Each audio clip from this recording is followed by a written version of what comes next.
Sir, ನನ್ನ ಹೆಸರು ದಯಾನಂದ್ ಅಂತ. ಟಿ ದೊಡ್ಡಪುರ ಗ್ರಾಮ ಪಂಚಾಯತಿನಲ್ಲಿ ನಾನು 2013ರಿಂದ ಪಂಚಾಯಿತಿ ಅಭಿವೃದ್ಧಿ ಅಧಿಕಾರಿಯಾಗಿ ಕೆಲಸ ನಿರ್ವಹಿಸ್ತಾ ಇದ್ದೀನಿ. ಸರ್, ಗ್ರಾಮ ಪಂಚಾಯತಿಯಲ್ಲಿ ಇಲ್ಲಿ ಎಷ್ಟು ಸಿಬ್ಬಂದಿಗಳಿದ್ದಾರೆ? ನಮ್ಮಲ್ಲಿ ಸರ್, ಈಗ ನಮ್ಮ ಟಿ ದೊಡ್ಡಪುರ ಗ್ರಾಮ ಪಂಚಾಯತಿನಲ್ಲಿ 8 ವಿಲೇಜಸ್ ಬರ್ತವೆ. ಟಿ ದೊಡ್ಡಪುರ ಕೇಂದ್ರ ಸ್ಥಾನ, ಅದು ಮಾವನಹಳ್ಳಿ, ಗೆಡ್ಡೆಹುಂಡಿ, ಶಮದೇವನಪುರ ಮತ್ತು ಹೈನೂರುಂಡಿ, ತೊಟ್ಟುವಾಡಿ ಮೂಳ ಅಂತ. ಇದರಲ್ಲಿ ನಮ್ಮಲ್ಲಿ 8 ಜನ ವಾಟರ್ಮನ್ಗಳು ಕೆಲಸ ಮಾಡ್ತಾಯಿದ್ದಾರೆ. ಮತ್ತು ನಮ್ಮಲ್ಲಿ PDO, ಸೆಕ್ರೆಟ್ರಿ, SDA ಇಲ್ಲ, ಡಾಟಾ ಎಂಟ್ರಿ ಆಪ್ರೇಟರ್, ಇಷ್ಟು ಸಿಬ್ಬಂದಿಗಳಿದ್ದಾರೆ. ಮತ್ತು ನಮ್ಮಲ್ಲಿ ಜನಪ್ರತಿನಿಧಿಗಳು ಅಂತೇಳಿ 16 ಜನಕ್ಕೆ ಅವಕಾಶ ಇರೋದು. 16 ಜನ ಮೆಂಬರ್ಗಳಿದ್ದರು. ಈಗ ಸದ್ಯಕ್ಕೆ ಅವ್ರದ್ದು ಅವಧಿ ಮುಗಿದಿದೆ. ಆಡಳಿತಾಧಿಕಾರಿಯಾಗಿ ನಮ್ಮ ಸಹಾಯಕ ನಿರ್ದೇಶಕರು ಮೀನುಗಾರಿಕೆ ಇಲಾಖೆ ಮೇಡಮ್ ಅವರನ್ನು ಇಲ್ಲಿಗೆ ಆಡಳಿತಾಧಿಕಾರಿಯಾಗಿ ನೇಮಿಸಿದ್ದಾರೆ. ಮೂಲಭೂತ ಸೌಕರ್ಯಗಳಲ್ಲಿ ಅತಿ ಹೆಚ್ಚಾಗಿ ಯಾವ ಸಮಸ್ಯೆ ಕಾಡುತ್ತೋ ಮತ್ತು ನೀವು ಅದನ್ನ ಹೇಗೆ ಸಮಸ್ಯೆನ ಬಗೆಹರಿಸಿದೆ? ಸರ್, ನಮ್ಮಲ್ಲಿ ಈ ಕಡೆ ಸ್ವಲ್ಪ ಇರಿಗೇಷನ್ ಲ್ಯಾಂಡ್ ಆಗಿರೋದ್ರಿಂದ ನೀರಿನ ಸಮಸ್ಯೆ ಅಷ್ಟೊಂದು ಬರಲ್ಲ. ಕೆಲವೊಂದು ಸಾರಿ ತುಂಬ ಬೇಸಿಗೆ ಹೆಚ್ಚಾದಾಗ ಮಾತ್ರ ಇರೋವಂಥ ಮೋಟ್ರುಗಳಲ್ಲಿ ನೀರು ಸ್ವಲ್ಪ ಕಡಿಮೆ ಆಗ್ತವೆ. ಅಂಥ ಟೈಮ್ಗಳಲ್ಲಿ ಮಾತ್ರ ಸ್ವಲ್ಪ ಸಮಸ್ಯೆ ಆಗುತ್ತೆ. ಹಿಂದೆ ಈಗ ನಾನು ಬಂದ ಮೇಲೆ ಮಳೆಗಾಲ ಸ್ವಲ್ಪ ಜಾಸ್ತಿನೇ ಇದ್ದಿದ್ದರಿಂದ ತುಂಬ ಆ ರೀತಿ ನೀರಿನ ಸಮಸ್ಯೆ ಏನು ಬರಲಿಲ್ಲ. ಇನ್ನು ಅದನ್ನು ಬಿಟ್ಟರೆ ವಿಲೇಜ್ಗಳೆಲ್ಲ ನಮ್ಮಲ್ಲೆಲ್ಲ ಚಿಕ್ಕ ಚಿಕ್ಕ ಗ್ರಾಮಗಳಾಗಿರೋದ್ರಿಂದ ಸ್ವಚ್ಛತೆಯ ವಿಷಯದಲ್ಲೂ ಸಹ ಏನು ಅಂತ ಹೇಳ್ಕೊಳ್ಳೋಂಥ ಸಮಸ್ಯೆ ಬರಲ್ಲ.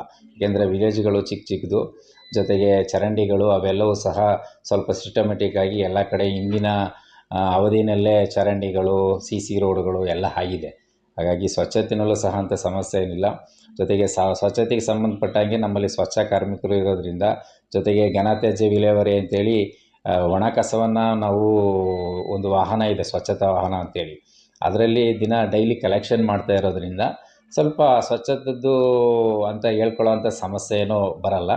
ನೀರಿಂದು ಮೂಲಭೂತವಾಗಿ ನಮ್ಮಲ್ಲಿ ನೀರು ಚೆನ್ನಾಗಿ ಸಿಗುತ್ತೆ. ಇಲ್ಲಿ ತುಂಬ ಹೆವಿ ಬಿಸಿಲು ಆದಾಗ ಬೇಸಿಗೆ ಬಂದರೆ ಮಾತ್ರ ಸ್ವಲ್ಪ ಕಡಿಮೆ ಆಗ್ತವಂತೆ.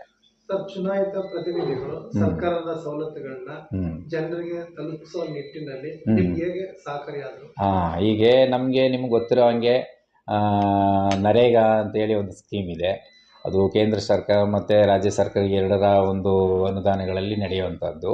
ಅದರಲ್ಲಿ ಇಲ್ಲಿ ತನಕ ಈ ಹಿಂದೆಯೇ ನಮ್ಮ ಎಲ್ಲ ಪಂಚಾಯಿತಿ ವ್ಯಾಪ್ತಿಯ ಗ್ರಾಮಗಳಿಗೆ CC ರೋಡ್ಗಳು, ಡ್ರೈನ್ಗಳು, ಈ ರೀತಿ ಏನು ಅವಶ್ಯಕತೆ ಇದೆ, ನರೇಗಾ ಸ್ಕೀಮಲ್ಲಿ ಏನಾಗಬೇಕು ಅವೆಲ್ಲವೂ ಸಹ ನಮ್ಮ ಪಂಚಾಯಿತಿ ಜನಪ್ರತಿನಿಧಿಗಳೇನಿದ್ದಾರೆ ಅವರು ಅವರವರ ವಾರ್ಡಿಗೆ ಸಂಬಂಧಪಟ್ಟ ಹಾಗೆ ಏನೇನು ಬೇಕು ಅವ್ರಿಗೆ, CC ರೋಡ್ ಆಗಿರ್ಬೋದು, CC ಡ್ರೈನ್ ಆಗಿರ್ಬೋದು, ಅಂಥವೆಲ್ಲವನ್ನೂ ಸಹ ಮ್ಯಾಕ್ಸಿಮಮ್ ಮಾಡಿಸಿದ್ದಾರೆ ಸರ್. ಇಲ್ಲಿ ಎಲ್ಲ ಕೆಲಸ ಕಾರ್ಯಗಳನ್ನು ಆಗಿದೆ.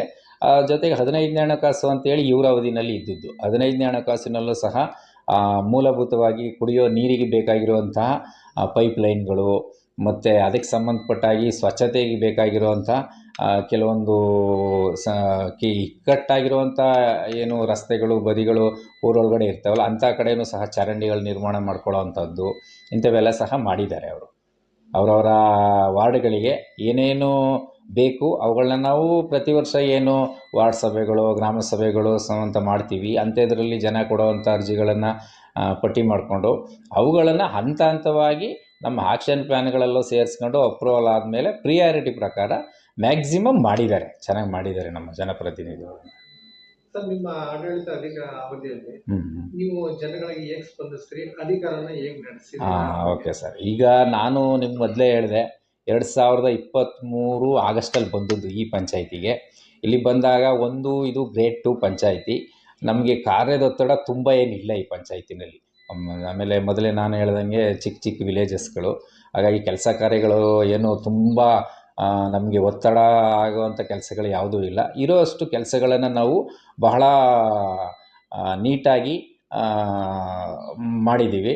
ಜೊತೆಗೆ ನಾನು ಏನಕ್ಕೆ ಒತ್ತಡ ಇಲ್ಲ ಅಂತ ಹೇಳ್ತೀವಿ ಅಂತಂದರೆ, ಜನಗಳು ಸಹ ಇಲ್ಲಿ ಅವರವರ ಕೆಲಸ ಕಾರ್ಯಗಳು ಏನಿದೆ ಅವುಗಳಿಗೂ ಸಹ ನಮಗೆ ಒತ್ತಡ ನೀಡದೆ ಹಾಗೆ ಅವರ ಕೆಲಸ ಕಾರ್ಯಗಳು ಏನಿರ್ಬೋದು, ಈಗ ನಾವು ನೀಡುವಂಥ ಸಾಮುದಾಯಿಕ ಕೆಲಸ ಕಾರ್ಯಗಳು ಏನಿದೆ ಅವುಗಳಾಗಿರ್ಬೋದು, ಅಥವಾ ಅವರ ವೈಯಕ್ತಿಕ ಈಗ ಖಾತೆಗಳು ಮಾಡಿಸ್ಕೊಳ್ಳೋವಂಥ ವಿಚಾರ ಆಗಿರ್ಬೋದು, ಇನ್ನು ಬೇರೆ ಬೇರೆ ವಿಷಯಕ್ಕೆ NOC ತಗೊಳ್ಳೋವಂಥದ್ದಾಗಿರ್ಬೋದು, ಇಂಥವಕ್ಕೆಲ್ಲ ಸಹ ಅವರು ಸಹ ಬಂದು ಮಾಡಿಸ್ಕೊಳ್ಳೋದು. ಅದರಲ್ಲಿ ನಾವು ಏನು ಅವುಗಳಿಗೆ ಆದಂಥ ಕೆಲವೊಂದು ನಿಯಮಗಳು, ಸರ್ಕಾರದ ಮಾರ್ಗಸೂಚಿಗಳಿವೆ, ಅವುಗಳನ್ನು ನೋಡಿ ಯಾರ್ಯಾರ್ದು ನಿಯಮಾನುಸಾರ ನಾವು ಮಾಡ್ಬೋದು ಅಂಥದ್ದನ್ನೆಲ್ಲ ಖಂಡಿತವಾಗಿ 99% ಮಾಡಿದ್ದೀವಿ ಸರ್.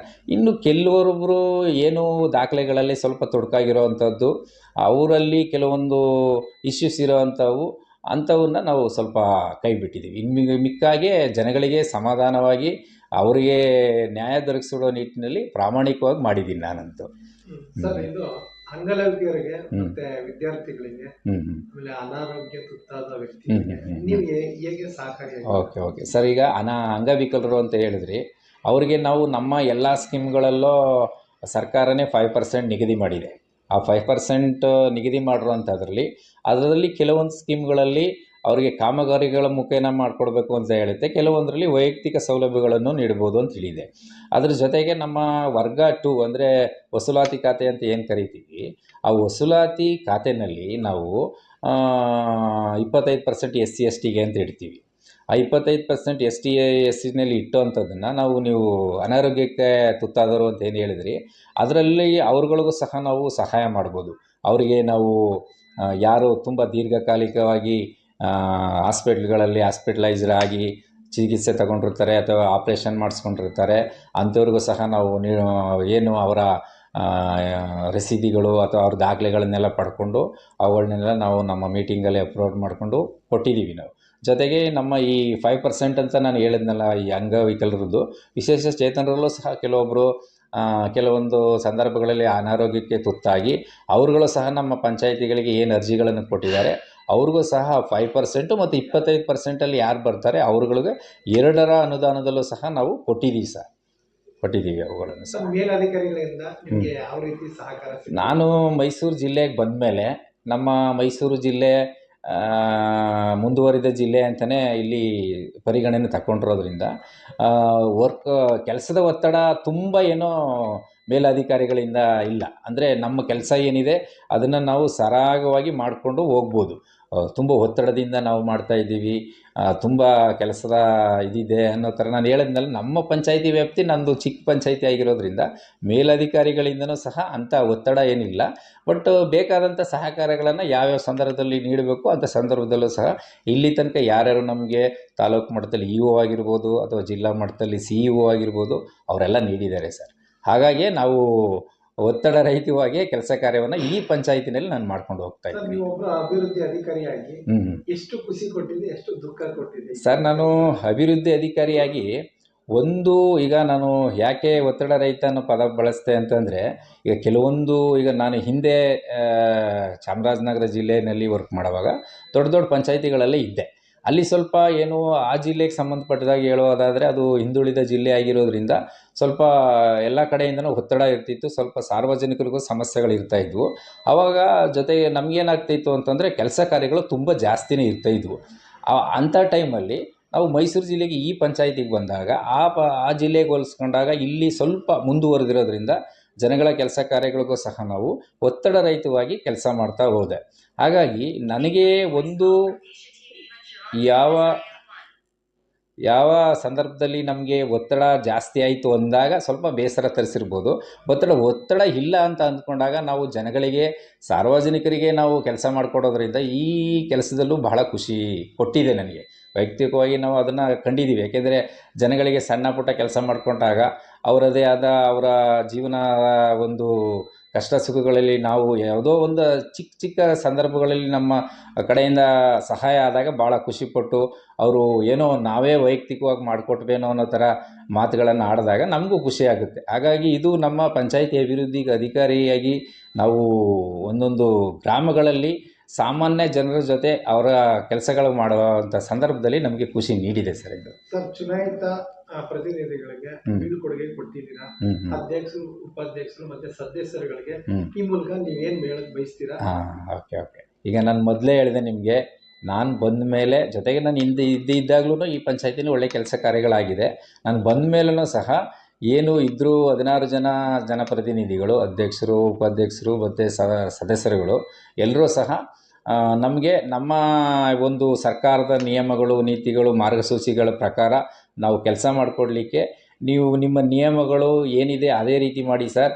ಬೇರೆ ರೀತಿ ನಿಮಗೆ ತೊಂದರೆ ಆಗೋ ಥರ ಏನು ನಾವು ನಿಮಗೆ ಒತ್ತಡ ತರಲ್ಲ ಅಂದ್ಕೊಂಡೇ ಅವರು ಸಹ ನಮಗೆ ಮಾರ್ಗದರ್ಶನ ನೀಡಿದ್ರಿಂದ, ಸಹಕಾರ ನೀಡಿದ್ರಿಂದ ಅವರು ಸಹ ಅವರ ಅವಧಿನಲ್ಲಿ ಕೆಲಸ ಕಾರ್ಯಗಳನ್ನು ನಿಯಮಾನುಸಾರವಾಗಿ ಮಾಡೋದ್ರಿಂದ ಒಂದು ಅವ್ರಿಗೂ ನಮ್ಮ ಮೇಲೆ ಒಂದು ರೆಸ್ಪೆಕ್ಟ್ ಇತ್ತು.